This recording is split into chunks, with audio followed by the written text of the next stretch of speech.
제가 맡은 부분은 이제 총론입니다. 저는 오늘 크게 한 10분 남짓 3가지만 말씀을 드리겠습니다. 첫째는 지난 박근혜 전 대통령 탄핵 사유와 비교할 때 이번 문재인 대통령의 헌법 위반 사유가 얼마나 심각한지, 둘째로는 통진당 해산 판결, 그리고 셋째로는 그 판결에 비추어, 그리고 현재 문재인 대통령이 하고 있는 여러 가지 행태에 비추어서 이게 국가의 계속성을 얼마나 침해하고 있는지, 이 3가지를 간단하게 설명드리겠습니다. 첫째로 현 정권의 탄핵 사유가 얼마나 심각한지에 대해서 우선 말씀을 드리겠습니다. 이 자리에 저는 지난 박근혜 전 대통령에 대한 탄핵은 당연히 부당하다고 보지만, 오늘은 이제 그 문제는 논의를 하고 헌법재판소가 2017년도에 인정한 탄핵 사유를 기초로 판단할 때 현 정권의 헌법 위반 사유가 얼마나 심각한지 우선 말씀드리겠습니다. 헌법 제65조에 따른 탄핵이 인정되기 위해서는 직무집행이 헌법이나 법률을 위반해야 되고 그 위반이 중대해야 됩니다.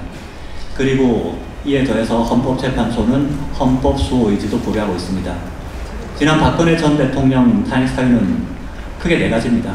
문건 47건 유출, 둘째로 최소한이 추천하는 공직자 4명 임명, 셋째로 미르재단, K스포츠재단 설립, 넷째로 일부 채용 요구 등 사기업 경영 관여입니다. 뒤에서 차례로 언급되겠지만 현 정권의 이런 광범위한 헌법 위반 사유와 비교하면 정말 소박한 사유들입니다. 다시 한번 돌이켜보시기 바랍니다. 이렇게 문건 47건 유출하고 공직자 4명 임명하고 재단 설립하고 이런 사유들 가지고 사실 탄핵이 된 겁니다. 아울러 당시 헌재는 박근혜 전 대통령이 검찰 특검에 불응했다는 이유로 헌법 수호 의지가 분명히 드러나지 않는다고 했습니다. 헌법 수호 의지가 없다고 한 것이 아니라 분명히 드러나지 않는다고 결정문에 적시를 했습니다. 가사 이를 인정한다 하더라도 이건 소극 형태의 회피에 불과하죠. 대한민국의 헌법과 법치를 적극적으로 파괴하는 현 정권의 행태와는 비교 자체가 되지 않습니다. 현 정권과 문재인 대통령은 자유민주 질서에 기초한 대한민국 헌법과 국가의 계속성 자체를 부정하고 있기 때문입니다.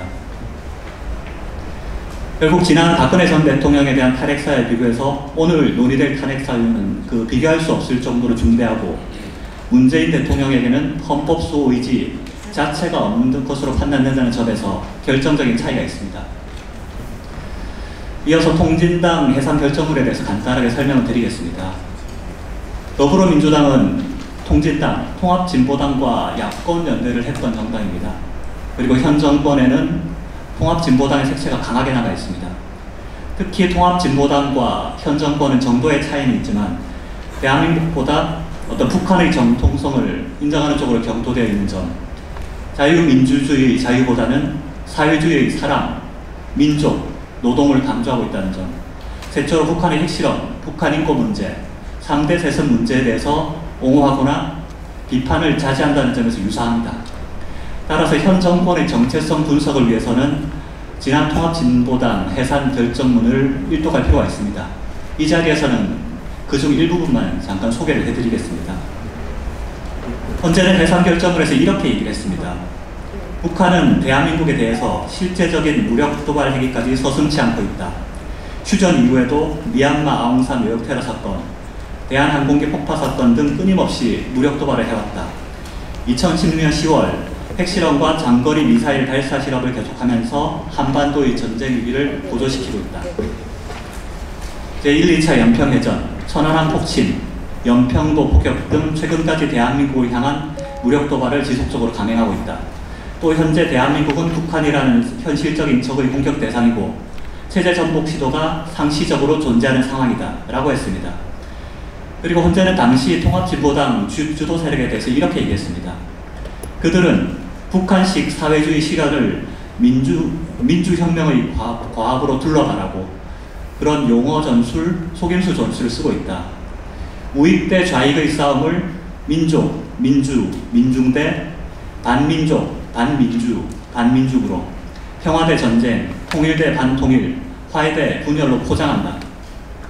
그들은 대중투쟁의 일환으로 한미 FTA 무효화, 제주 해군기지 전면 재검토, 국가보안법 폐지 등 각종 사회적 이슈에 참여하였고 북한의 핵실험, 북한 인권 문제와 3대 세습 문제에 대해서 일관되게 북한의 입장을 옹호하고 있고 천안함 사건, 연평도 폭격 등에 관해서도 오히려 그 책임을 대한민국 정부에 돌리고 있다. 또 애국가를 부정하거나 태국기를 개항하지 않는 등의 행태는 대한민국의 정통성을 부정하는 또 다른 모습이다. 이게 헌재가 결정문에 그렇게 적시한 내용입니다. 그런데 현 정권의 정체성도 통합진보당과 크게 다르지 않습니다. 우리 헌법상 대한민국은 한반도 유일의 합법정부입니다. 북한은 자유민주적 기본질서에 따라 입각한 평화통일의 대상일 뿐입니다. 자유민주적 기본질서는 대한민국의 근간이고 대통령은 국가의 독립, 영토의 보존, 국가의 계속성과 헌법을 수호하여 책무를 집니다. 하지만 현 정권은 자유민주적 기본질서와 대한민국의 정통성을 부정하려는 태도를 보이고 있습니다. 촛불혁명이라는 이명하에 공무원의 정치적 중립 의무도 훼손시키고 있습니다. 첫 번째로 현 정권은 우리 헌법에서 자유를 삭제하려고 시도합니다. 자유민주주의에서 자유가 빠지면 해산된 통합진보당이 추구한 진보적 민주주의나 북한의 인민민주주의와 구분 자체가 되질 않습니다. 그런데도 현 정권은 헌법에서 자유를 계속 삭제하려고 시도를 하고 있습니다. 일례로 2017년 말까지 활동한 국회 개헌특위 자문위에서는 개헌 보고서를 냈습니다. 이 보고서에는 현행 헌법상 자유민주적 기본질서와 자유와 권리에 따르는 책임을 완수한다. 이 내용을 삭제하는 내용이 포함되어 있습니다.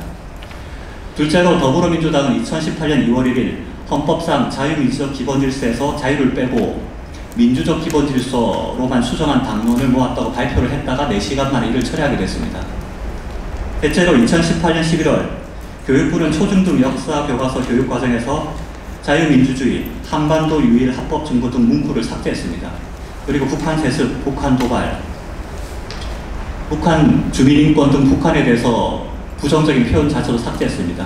이런 고시를 그 당시에 확정을 했었습니다. 또 얼마 전에 2019년 6월에는 초등학교 6학년 국정사회교과서가 집필자도 모르게 213군데나 불법 수정된 사실이 검찰 수사를 통해서 밝혀지기도 했습니다. 여기서도 1948년 8월 15일을 대한민국 수립에서 대한민국 정부 수립으로 바꿨고 북한에 대한 부정적 표현들이 대거 삭제되었습니다. 청와대가 개입했다고 의심할 만한 충분한 이유가 있다고 합니다. 현 정권은 대한민국이 한반도 유일의 합법정부라는 사실을 부정하고 있습니다. 때문에 교과서에서도 대한민국 수립 대신에 대한민국 정부 수립으로 추정된 것입니다. 이는 문재인 대통령의 역사관과도 일맥상통합니다. 네 가지만 간단하게 연구를 하자면 문재인 대통령은 2016년 광복절 페이스북에서 8.15를 건국절로 지정해야 한다는 주장은 얼빠진 것이다. 이렇게 언급을 했죠. 두 번째로 2017년 광복절 경축사에서는 2년 후 2019년은 대한민국 건국과 임시정부 수립 100주년을 맞는 해라고 했습니다. 이는 초대 대통령 이승만과 건국 70주년을 인정하지 않으려는 의도로 해석됩니다. 대체로 문재인 대통령 북한에 가서는 본인을 남측 대통령으로 소개를 했고 또 지난 현충일 추념사에서는 김원봉을 국군 창설의 뿌리라고 했습니다. 김원봉은 북한 정권 수립에 공헌하고 대한민국 체제 전복의 앞장선 인물입니다. 이런 인물을 공개적으로 칭송하는 것은 대한민국의 정체성을 훼손하는 반헌법적 행위입니다. 마지막으로 현 정권은 촛불 시위를 촛불혁명으로 미화하고 있습니다. 촛불혁명을 계승하겠다고 공공연하게 선언하고 있습니다. 문재인 대통령은 2017년 7월 마크롱 프랑스 대통령을 만난 자리에서 촛불혁명으로 대통령에 당선됐다라고 얘기를 했죠. 그리고 2017년 9월 제71차 유엔 총회에서는 대한민국의 새 정부는 촛불혁명이 만든 정부다 라고 했습니다. 그리고 이낙연 국무총리는 2017년 5월 총리 취임사에서 문재인 정부는 촛불혁명의 산물이다. 문재인 정부의 공직자들은 촛불혁명의 명령을 받드는 국정과제 도구들이다 라고 했습니다.